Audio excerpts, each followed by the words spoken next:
السلام علیکم ورحمۃ اللہ وبرکاتہ۔ الحمدللہ رب العالمین والصلاة والسلام علی رسولہ الکریم، اما بعد فاعوذ باللہ من الشیطان الرجیم، بسم اللہ الرحمن الرحیم،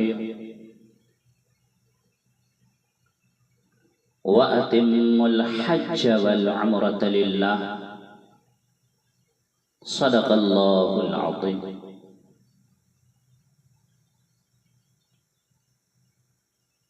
میرے محترم بھائی اور دوستوں، بزرگوں،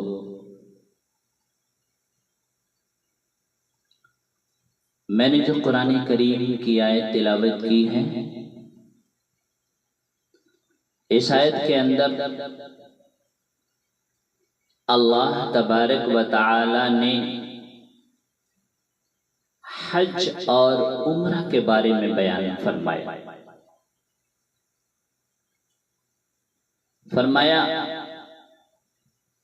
وَأَتِمُّوا الْحَجَّ وَالْعُمْرَةَ لِلَّهِ، کہ تم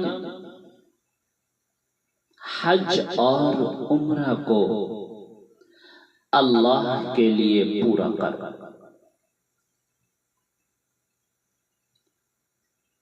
اسلام کی بنیاد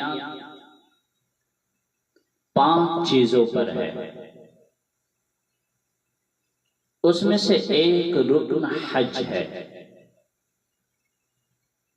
حج حضرت آدم علیہ السلام سے شروع ہوا۔ عبادات میں کوئی اجتہاد اور عقل نہیں، کہ جیسے اللہ نے کہا، اس کے رسول صلی اللہ علیہ وسلم نے ہمیں کر کے دکھلایا، بس ہمیں ویسا ہی کرنا۔ باقی چیزوں میں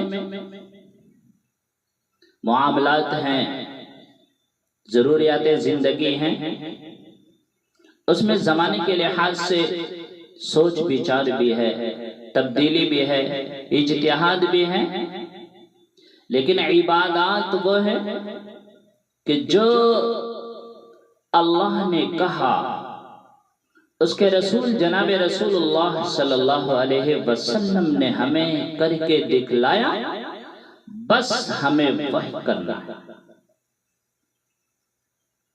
تو میرے بھائیو، حج اسلام کا ایک رکن ہے، جس کے اوپر فرض ہو جاتا ہے تو پھر اس کے اندر اللہ کے دیدار کا جذبہ پیدا ہو جاتا ہے، اللہ کی ملاقات کا جذبہ پیدا ہو جاتا ہے، وہ حج ہے۔ عاشق چاہتا ہے کہ معشوق سے ملوں، محبوب سے ملوں، تو حج اس کی تکمیل ہے۔ لہذا تم حج پہ جا رہے ہو تو اللہ کہتا ہے عاشق بن کے آنا، یہ جبے کبے پہن کے نہیں آنا، عاشق بن کے آنا، کفن باندھ کے آنا، کفن پہن کے آنا، ایک چادر اوپر ایک چادر نیچے، پگڑی اتار دے، ٹوپی اتار دے، سرما نہیں لگانا، خوشبو نہیں لگانی، کنگھی نہیں کرنی، جوئی نہیں مارنی، صابن نہیں لگانا۔ کیوں؟ کہ عاشق بن کے آنا، دیوانہ بن کے آنا۔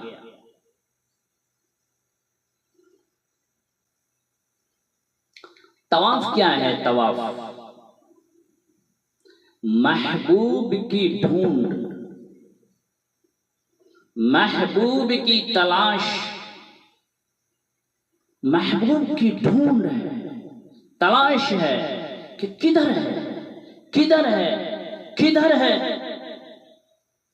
میں آپ کے سامنے نماز پڑھ رہا ہوں، تو آپ کہیں گے مولانا صاحب عبادت کر رہے ہیں، قرآن پڑھ رہا ہوں، کہیں گے عبادت کر رہے ہیں، تسبیح پڑھ رہا ہوں، لوگ کہیں گے عبادت ہو رہی ہے، دعا مانگ رہا ہوں، لوگ کہیں گے عبادت ہو رہی ہے، لیکن دو چادریں باندھ کر طواف کے چکرے لگا رہا ہوں، تو جس کو دین کا نہیں پتا وہ کہیں گے یہ کیوں دوڑ رہے ہیں، یہ کیوں دوڑ رہے ہیں، یہ کیوں دوڑ رہے ہیں؟ یہ عاشق ہے، یہ دیوانہ ہے، لبیک اللہم لبیک پکار رہا ہے۔ اللہ کہتا ہے جب امن مسجد آؤ تو آہستہ بولو، دھیرے سے بولو، اللہ کو آہستہ پکارو، لیکن جب میرے بڑے گھر میں آؤ تو پھر عاشق بن کے آنا، دیوانہ بن کے آنا، لبیک اللہم لبیک، عاشق بن کے، دیوانہ بن کے، چیخو پکار کے زور سے کہنا لبیک اللہم لبیک، لبیک اللہم لبیک، کہ اب آہستہ نہ بولنا، عاشق بن کے، دیوانہ بن کے زور سے چیخنا۔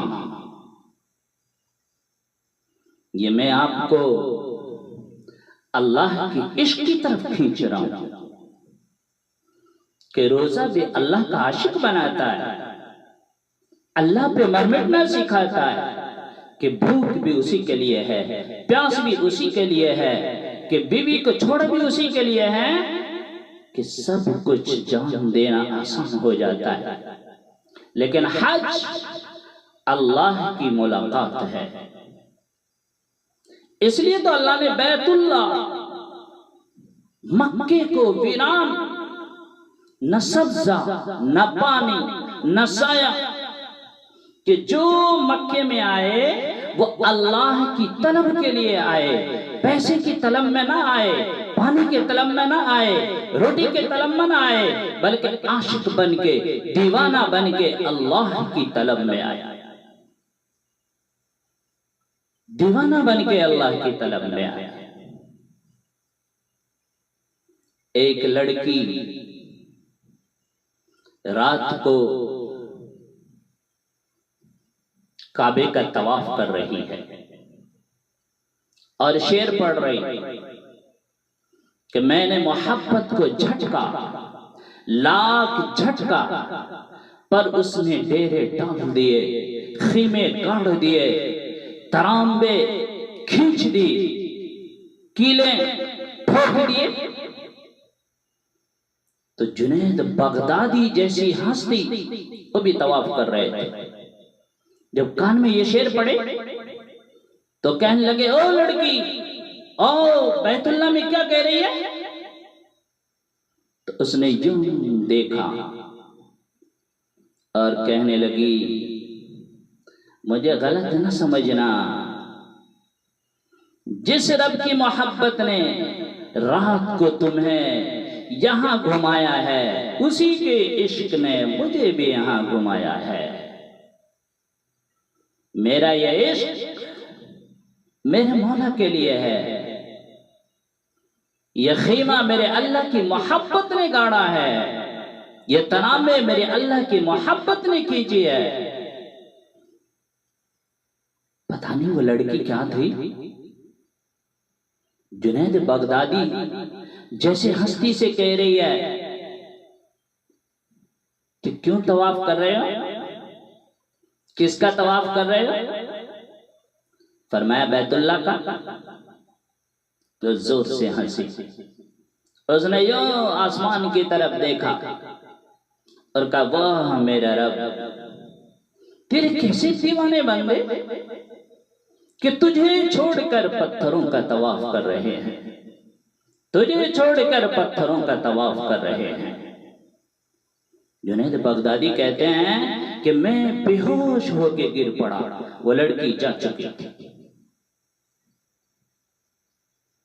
حضرت عبداللہ بن مبارک علیہ الرحمہ مشہور ہستی ہیں، آپ نے نام تو سنا ہی ہوگا، بڑی مشہور ہستی،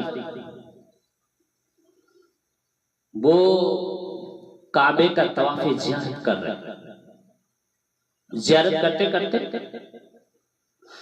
تھک کے ایک سائڈ میں بیٹھے، انسان ہے تھکاوٹ ہوئی جاتی ہے تو ایک سائڈ ہو کے بیٹھے، اتنے میں ان کو اونگ آ گئی، آنکھ لگ گئی، خواب میں انہوں نے دیکھا کہ دو فرشتے آئے،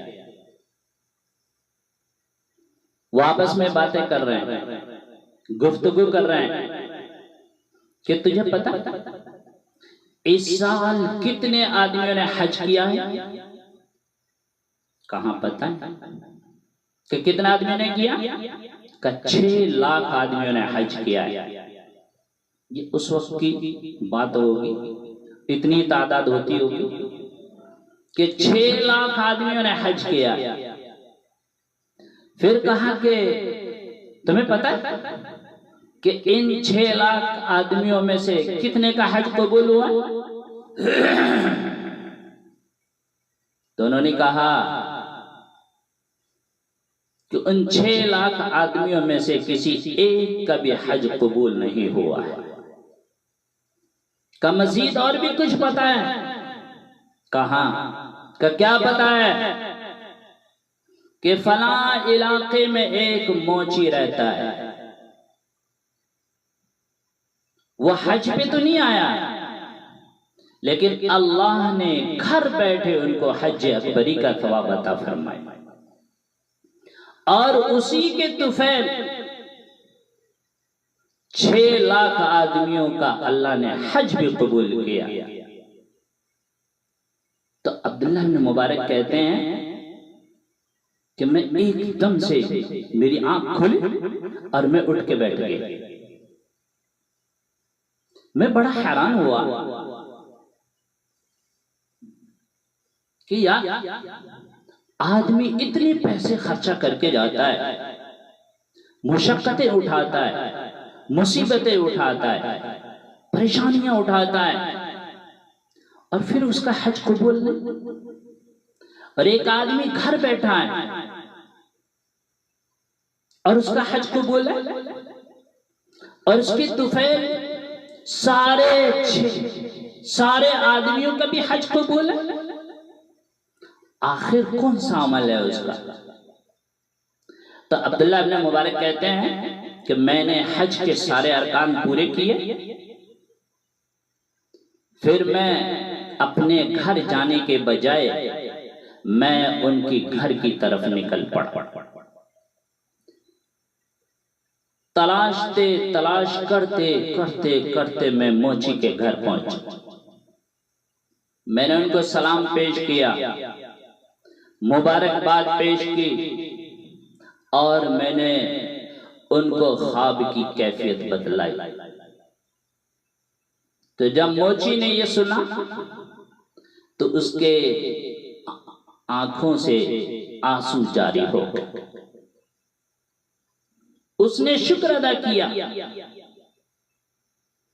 پھر عبداللہ بن مبارک کہتے ہیں کہ میں نے اس کو اللہ کا واسطہ دیا، جناب رسول اللہ صلی اللہ علیہ وسلم کا واسطہ دیا کہ سچ سچ بتلا کہ آخر تیرا عمل کیا ہے کہ جس عمل کی بدولت تجھے اتنی بڑی شان ملی ہے، اتنا بڑا رتبہ ملا ہے کہ تجھے گھر بیٹھے ہی حج اکبری کا ثواب بھی ملا، اور تیرے طفیل سارے آدمیوں کا حج بھی قبول ہوا، تیرا عمل کیا ہے؟ اب میں وہ عمل بتلانے جا رہا ہوں، ذرا غور سے سنیں۔ کہا حضور میں ایک غریب آدمی ہوں، میرے پاس کچھ نہیں ہے، میں صبح سے شام تک مزدوری کرتا ہوں، جو کما کے لاتا ہوں اسی سے ہی دال سبزی جو ہے پورا پریوار مل کر کھاتے ہیں، بچتا کوئی نہیں۔ لیکن میرے دل میں تڑپ پڑی تھی خواہش بڑی تھی کہ میں حج کروں، بظاہر اسباب تو کوئی نظر نہیں آ رہا ہے، میں حج کیسے کروں؟ تو میرے ذہن میں ایک بات آئی، میرے ذہن میں ایک تجویز آئی کہ شاید اگر اس کو پورا کر لوں تو امید ہے کہ میں حج کر سکتا ہوں۔ تو میں نے اپنی بیوی سے مشورہ کیا، اس کو میں نے اپنے حج کے بارے میں بتلایا کہ اگر ہم ایسا کر لیتے ہیں تو شاید امید ہے کہ حج ہمارا ہو جائے گا۔ بیوی نے ہائے ہائے ہائے، اس وقت کی کیا بیوی ہوگی، کیا صابرہ شاکرہ ہوگی، کہ جی ہم تیار ہیں، بتائیں آپ۔ تو مجھے نے کہا کہ ہم روزانہ روٹی اور سالن پکاتے ہیں، سب مل کر کھاتے ہیں، بچتا کوئی نہیں، اسی سے پورا ہو جاتا ہے۔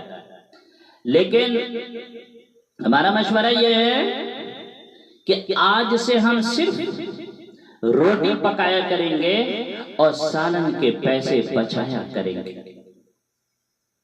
صرف روٹی بنائی، سالن کے پیسے بچائے، روٹی بنائی، سالن کے پیسے بچائے، تو شاید ایسے 3 سال کا عرصہ ہونے کے بعد امید ہے کہ حج کر سکتے ہیں۔ بیوی نے کہا ٹھیک ہے۔ روزانہ ایسے ہی ہوتا، روٹی بناتی، سالن کے پیسے بچاتے، روٹی بناتی، سالن کے پیسے بچاتے۔ جب 3-4 سال کا عرصہ ہو گیا، گزر گیا، اور مجھے یقین ہو گیا کہ اب میں اتنے پیسے ہمارے پاس ہو گئے ہیں کہ اب میں حج کر سکتا ہوں، تو میں نے حج کی تیاری شروع کر دی۔ اتنے میں پڑوسی کے گھر سے گوشت پکنے کی بو آئی۔ میرے دل میں خواہش پیدا ہوئی کہ کافی عرصہ ہو گیا ہے سالن سے روٹی کھائے ہوئے۔ میں نے اپنی بیوی سے کہا کہ ایک برتن لو اور جاؤ پڑوسی سے جا کے تھوڑا سا گوشت مانگ کے لے کے۔ میری بیوی برتن لی اور گئی۔ تھوڑی دیر میں نے دیکھا کہ وہ خالی برتن لے کر واپس آ رہی۔ میں نے پوچھا کیا بات ہے؟ کہا کہ میں تو گئی تھی، دروازہ کھٹکھٹایا، انہوں نے دروازہ کھولا، باہر آئی، میں نے کہا تھوڑا سا گوشت دے دو۔ وہ کہنے لگی پڑوسی کہ یہ گوشت تو ہمارے لیے حلال ہے پر تمہارے لیے جائز نہیں، کہ 8 دن کا فاقہ ہے، 8 دن سے ہمارے گھر میں کچھ نہیں پکا ہے، ہم نے کچھ نہیں کھایا ہے۔ تو میں نے شوہر سے کہا جاؤ باہر، کوئی مردار جانور ہی مل جائے اسے اٹھا کے لے کے آؤ، آج ہم اسے پکائیں گے اور کھائیں گے۔ تو وہ لے کر آئے ہیں جو یہ ہم پکا رہے ہیں، تو یہ ہمارے لیے تو حلال ہے پر تمہارے لیے جائز ہے۔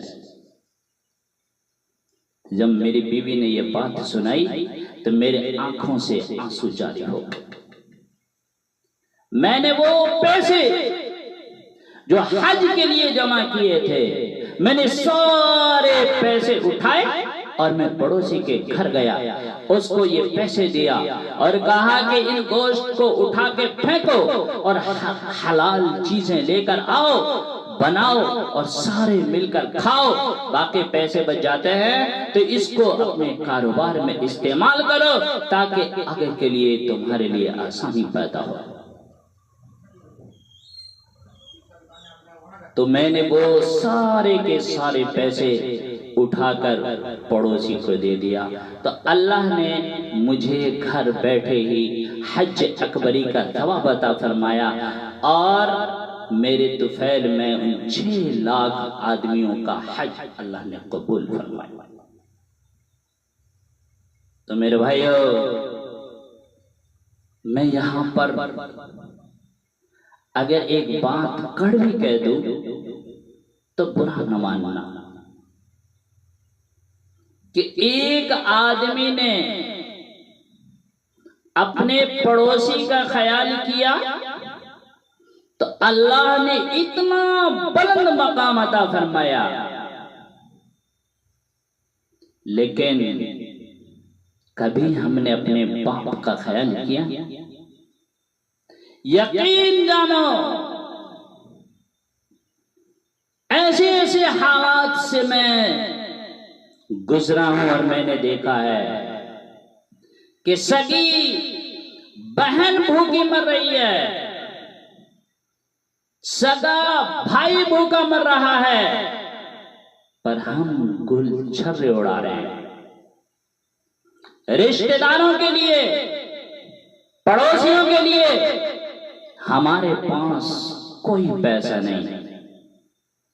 حدیث پاک میں یہاں تک آتا ہے کہ اگر کوئی پوری رات نفل پڑھتا رہا اور اس کا پڑوسی اگر بھوکا سو گیا تو اس کی کوئی عبادت قبول نہیں ہے۔